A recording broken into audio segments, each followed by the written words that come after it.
Y'all, the Adpocalypse is here again, allegedly. Maybe. Also this time, not on YouTube, but instead it has to deal with everything that's happening over on Twitch right now. And actually, where we'll start with this is the update to Twitch's hateful conduct policy that happened over the weekend, with them saying in a blog post starting today, using the term Zionist to attack or demean another individual or group of people on the basis of their background or religious belief is against our rules. With Twitch going on to clarify that referring to the Zionist political movement in either a positive or negative way, that won't get anyone dinged, but their goal is to, quote, prevent coded hate directed at individuals and groups of people. Which, I mean, just that by itself, that stoked its own set of reactions and controversy. But then, the second half of this story is you have a lot of streamers saying they've noticed some major drops in their ad revenue. I mean, we're talking reports of drops as high as 95%. I average about $100 to $200 a day in ad revenue, right? 5 days a week, you're talking about $600-700 a week. You're talking about $2,800 a month, $3,000 a month. I make about $8,000 a month on average, and sometimes 9, right? So it's about 40% of sometimes 50% of my income.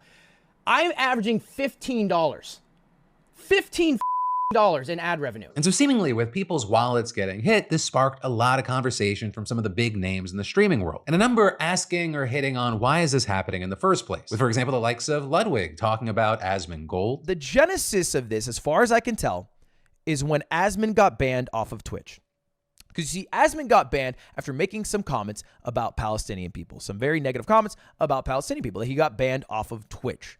And this sort of caused a domino effect where people are like, okay, you ban Asmon for saying this thing about Palestinian people, but, what about this person saying this thing about this people? For example, he mentions Frogan, who said on stream that she hoped American soldiers got PTSD from their service. And this also after she co-hosted a TwitchCon event that a lot of people believe was anti-Semitic. Though there, I think it's important to know, because we're dealing with such a polarizing topic, you also had a lot of people who didn't see anything wrong with that event. But either way, you have Ludwig saying that people started sending emails to advertisers by the thousands, with them pointing out times that their ads ran near or within segments people thought were anti-Semitic. It was a attempt at creating an adpocalypse. Attempt very successful. And while Frogan was later banned, you still had a lot of people thinking that Twitch really dragged their feet there. And this also is notably a lot of people got really mad at Ludwig because he didn't call out Hasan Piker, who people have pointed out as a friend of Ludwig and who many have blamed, at least in part, for this whole mess. So people saying things like, this is worse than just skimming some tweets to find the news about what happened with the situation. You are literally intentionally leaving things out. And actually, having been named earlier, Asmongold agreed that Hasan definitely played a part here. Hasan clearly is like one of the biggest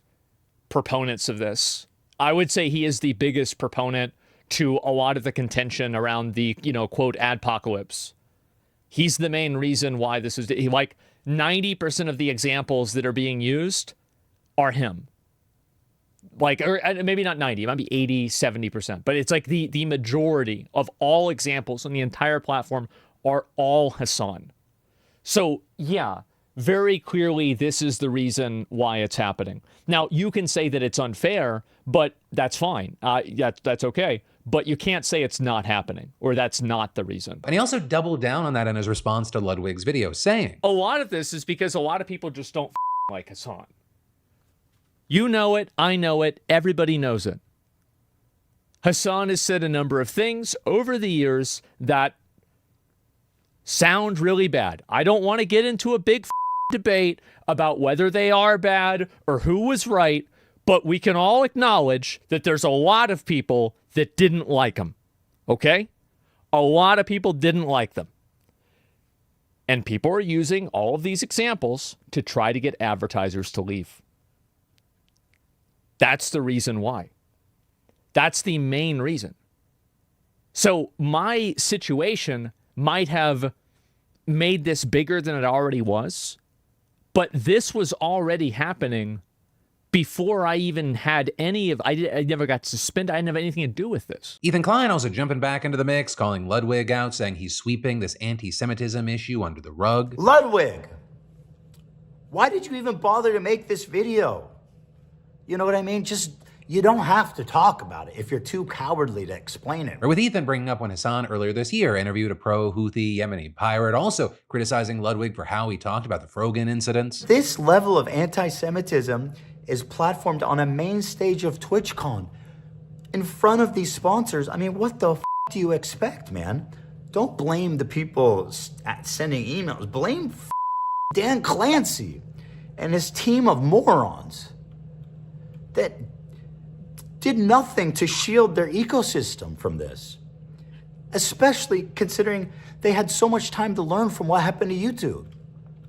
Pure incompetence. And while this blame game thing has gotten a lot of attention, there are also others saying that this adpocalypse part of the situation, that it's actually wildly overblown. With us now seeing some streamers outside of the political space saying that their revenue has not been impacted. And specifically, some like Stock Guy pointing out that once he removed politics-related tags, his revenue jumped way up again. With then the likes of Hasan sharing that clip on Twitter and adding, this doesn't mean there isn't a concerted brigade effort cynically mass spamming emails to advertisers urging them to pull ads. There very clearly is one. And so ultimately we find ourselves in a situation where seemingly there has not been a full-blown adpocalypse, but that is allegedly not due to lack of people trying, nor does it mean that there won't be one forthcoming, especially as this topic gains more and more attention and creators are pointing the finger at one another. It's all incredibly messy, and I will say though, it has been extra interesting since as of a week and a half ago, we started streaming over on Twitch as well in the mornings. It's definitely a different world there. I will say also, in addition to your Tuesday, Wednesday, and Thursday Philip DeFranco show, I'll be streaming there every morning, at least for this week. So yeah, at 10:30 Eastern, come by twitch.tv/DeFranco Live. But yeah, with all that said, going back to the story, what are your thoughts here?